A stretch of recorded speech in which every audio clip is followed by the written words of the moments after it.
మీ కాలక్షేపం కోసం, అవసరం కోసం ఎదుటి వారితో బంధం పెంచుకోకండి.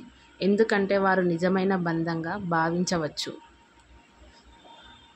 దీని విలువ అయినా ఒక్కసారి పోగొట్టుకున్న వారికి లేదా ఎన్నడూ దొరకని వారికే తెలుస్తుంది. అది ప్రేమైనా, వ్యక్తి అయినా, వస్తువైనా. జీవితంలో సంతోషంగా ఉండాలంటే ఆస్తులే అవసరం లేదు. మనమే ఆస్తిగా భావించే ప్రేమించిన మనిషి తోడుగా ఉంటే చాలు. మనల్ని కోరి వచ్చే బంధం చాలా గొప్పది.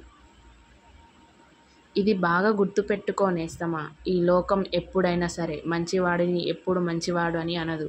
మంచివాడిగా నటించే వాడిని మాత్రమే వీడు చాలా మంచివాడు అని అంటుంది. కొంతమందికి గర్వం, అహంకారం ఉంటాయి. తప్పు లేదు. కానీ ఎవరి మీద ఎప్పుడు చూపించాలో అప్పుడే చూపించాలి. అంతేకాని ఎవరి మీద పడితే వారి మీద చూపిస్తే మాట్లాడడానికి మనుషులు కరువవుతారు.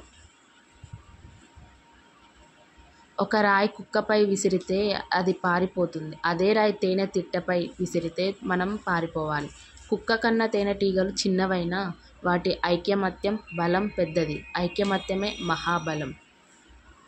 మన పని మనం చేసుకుంటూ ఉన్న మనల్ని బాధించేవారు, విమర్శించేవారు ఉంటారు. కానీ మనం ఒక మాట గుర్తుపెట్టుకోవాలి. ఆటలో గోల చేసేది ప్రేక్షకులు కానీ ఆటగాళ్ళు కాదు. చెరువులో నీళ్లు ఉంటేనే చేపలు కూడా ఉంటాయి. మన జీవితంలో కొన్ని బంధాలు, కొంతమంది మనుషులు కూడా మన దగ్గర డబ్బు ఉంటేనే మనతో ఉంటారు. చెప్పే మనిషి ఉన్నప్పుడు వినాలని ఉండదు. వినాలని ఉన్నప్పుడు చెప్పే మనిషి ఉండడు. ఈ విషయం నీకు ఏ రోజు అర్థం కాదు. పొగడ్తలు మరియు విమర్శలు రెండింటినీ అంగీకరించండి. ఎందుకంటే ఒక మొక్క ఎదగాలంటే కూడా ఎండ, వాన రెండూ అవసరమే కదా. బంధం అనేది మన ఎదుటి నిజాయితీగా ఉండడం కాదు, మన వెనుక కూడా అంతే నిజాయితీతో ఉండాలి.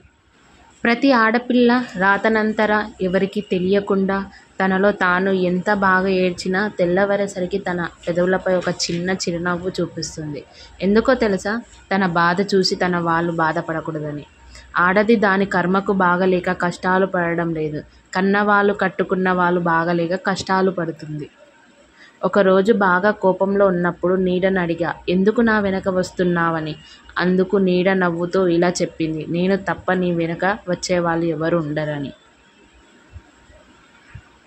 చెడు స్వభావం కలవారికి తెలిస్తే సొంతవాడైనా పరాయి వాళ్ళైనా సరే పక్కన పెట్టండి.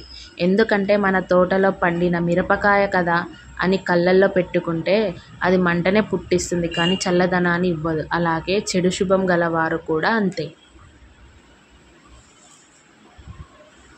ఎప్పుడు సంతోషంగా ఉండాలని కోరిక కంటే ఉన్నంతలో సంతృప్తిగా బతకాలనే ఆలోచన చాలా విలువైనది. డబ్బు మనిషిని పైకి తీసుకెళ్ళగలదు, ఇందులో ఎలాంటి సందేహం లేదు. కానీ మనిషి పైకి వెళ్ళేటప్పుడు డబ్బుని తీసుకెళ్ళలేదు, ఇందులోనే ఎలాంటి సందేహం లేదు.